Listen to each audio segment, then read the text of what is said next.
उसके संक्षेप में 9 मामले हैं, मैं आपको बता देना चाहता हूँ। सबसे पहली उपलब्धि में खगड़िया के मुफस्सिल थाना अंतर्गत 50,000 रुपए के नामी टॉप 10 अपराधकर्मी संत बली उर्फ संता को बरौनी रेलवे स्टेशन से गिरफ्तार किया गया। दूसरी उपलब्धि में वैशाली के विदुपुर थाना में 2 लाख के नामी अपराधी प्रिंस कुमार को गिरफ्तार किया गया।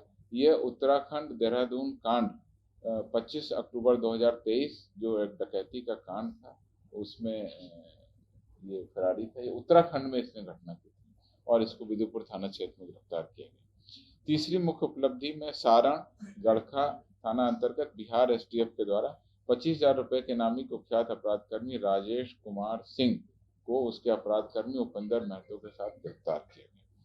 चौथी मुख्य उपलब्धि में सिवान के मुफस्सिल थाना में अवैध तस्करों के विरुद्ध बड़ी कार्रवाई करते हुए 2 कुख्यात हथियार तस्कर राम प्रवेश यादव और शेख नवाबुद्दीन को गिरफ्तार करते हुए 9 देसी पिस्तौल, 23 जिंदा कारतूस एवं अन्य सामान को हमने बरामद किया।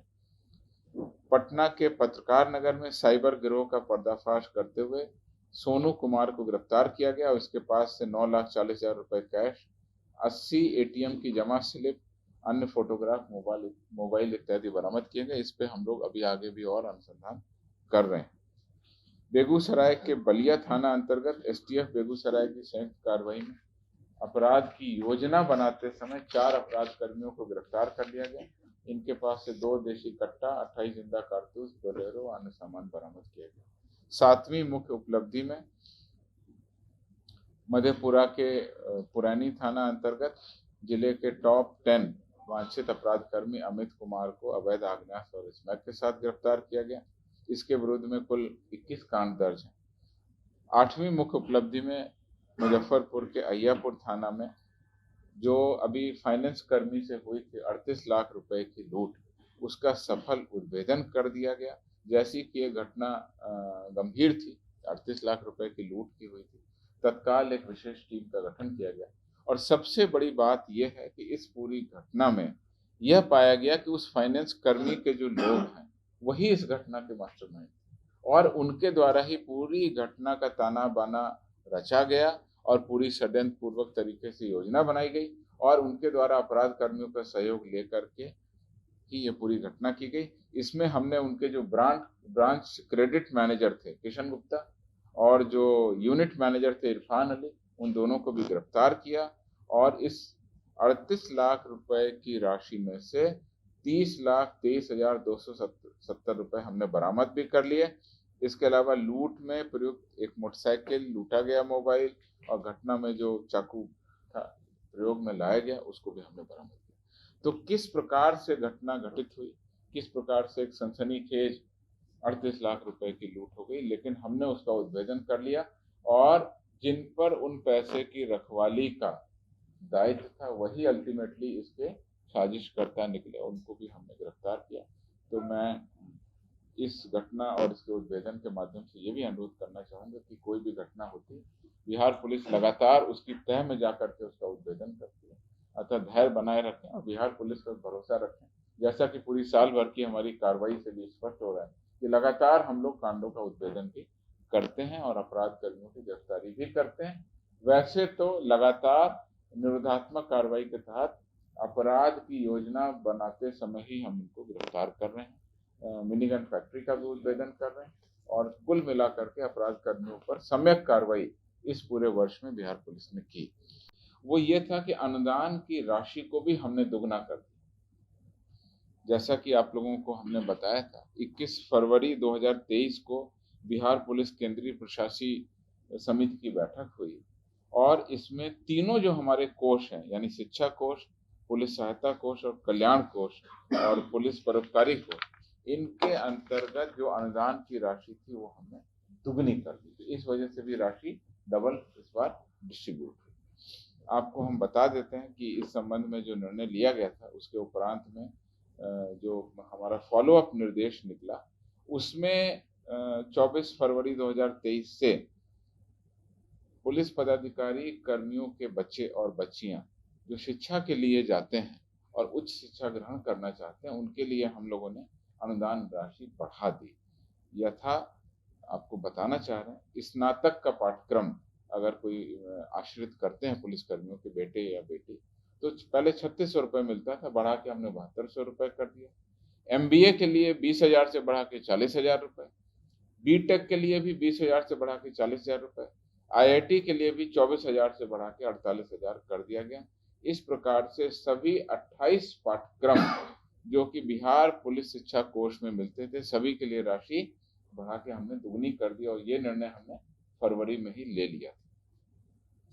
उसी तरह से पुलिस सहायता और कल्याण कोष, जिसमें विभिन्न रोगों की चिकित्सा के लिए हम उनको अनुदान देते हैं, उसमें भी हमने राशि को बढ़ा के डबल कर दिया। इसका मैं एग्जाम्पल देना चाहता हूँ। कैंसर रोग के लिए पहले 50,000 थे, इसको बढ़ा के हमने 1,00,000 रुपए किया। ओपन हार्ट सर्जरी के लिए भी 50,000 से बढ़ा के 1,00,000 किया। किडनी ट्रांसप्लांटेशन के लिए भी 50,000 से बढ़ा के 1,00,000 किया, और ब्रेन ऑपरेशन के लिए भी बढ़ा के 50,000 से 1,00,000 रुपए कर दिया। तो गंभीर रोगों में और सभी प्रकार के अन्य रोगों में कुल 43 रोग हमने इसमें चिन्हित किए हैं। सभी 43 रोगों की चिकित्सा के लिए अनुदान राशि को हमने डबल कर दिया। तीसरा जो इससे फॉलोअप निर्णय था वो ये था कि मृतक पुलिस पदाधिकारी और कर्मियों के आश्रित को मिलने वाली 12,000 रुपए की जो वार्षिक अनुदान राशि है, किसी की डेथ हो जाए तो लगातार हम लोग देते हैं, तो वो बढ़ा के हमने 24,000 रुपए कर दिया। इसको भी हमने डबल कर दिया। तो कुल मिला के जो निर्णय हुआ पूरे साल में राशि को दुगना करने का, और दूसरा कि जो भी एप्लीकेशन आते थे उनको तत्काल हम लोगों ने निर्णय लिया। इसके कारण से 2,40,00,000 से अधिक इस बार हम लोगों ने राशि का डिस्ट्रीब्यूशन किया। इसके अलावा हम लोगों ने एक नया निर्णय लिया, ये 28/8 को लिया, जिसमें कि कर्तव्य पर मुठभेड़ के क्रम में अगर कोई कर्मी शहीद होते हैं तो उस पर 25 लाख रुपए का अनुदान दिया जाए। ये निर्णय हमने 8वें महीने में लिया, और इसमें यथा मुठभेड़, आपराधिक मुठभेड़, हिंसा, बारूदी सुरंग, नक्सली हमला, दंगा, दुर्घटना, छापामारी के दौरान मृत्यु आदि इस प्रकार की जो गंभीर घटना है उसमें 25 लाख रुपए एक मुश्त राशि चेक या बैंक खाता से माध्यम से अनुदान करने का हमने निर्णय लिया। और इस विशेष प्रावधान के तहत पहली बार बिहार पुलिस में ये फायदा सिपाही से लेके IPS पदाधिकारियों तक को देने का निर्णय लिया। पहले ये तीनों कोष केवल सिपाही से इंस्पेक्टर रैंक के होते थे, इसमें गजेटेड रैंक को उन कोष से बाहर रखा गया था, और इन कोष से गजेटेड ऑफिसर अभी भी बाहर है, लेकिन 25 लाख रुपए की घटना किसी भी पदाधिकारी के साथ में हो सकती है। इसलिए हमने अगस्त महीने में जो निर्णय लिया उसमें बिहार के जो हमारे DSP रैंक के पदाधिकारी हैं और जो IPS रैंक के पदाधिकारी हैं उनको भी हमने पहली बार इसमें शामिल किया, और उनसे भी हम लोग कोऑपरेटिव के तहत राशि हम लोग उनसे इकट्ठा करते हैं, जिसमें कि भारतीय पुलिस सेवा के पदाधिकारी 3,000 रुपये का, हम लोग 3,000 रुपये का अंशदान करते हैं। DSP कैडर के 2,000 रुपये का अंशदान करते हैं। दरोगा और इंस्पेक्टर 1,000 रुपये का अंशदान करते हैं, और ASI भी 1,000 का करते हैं।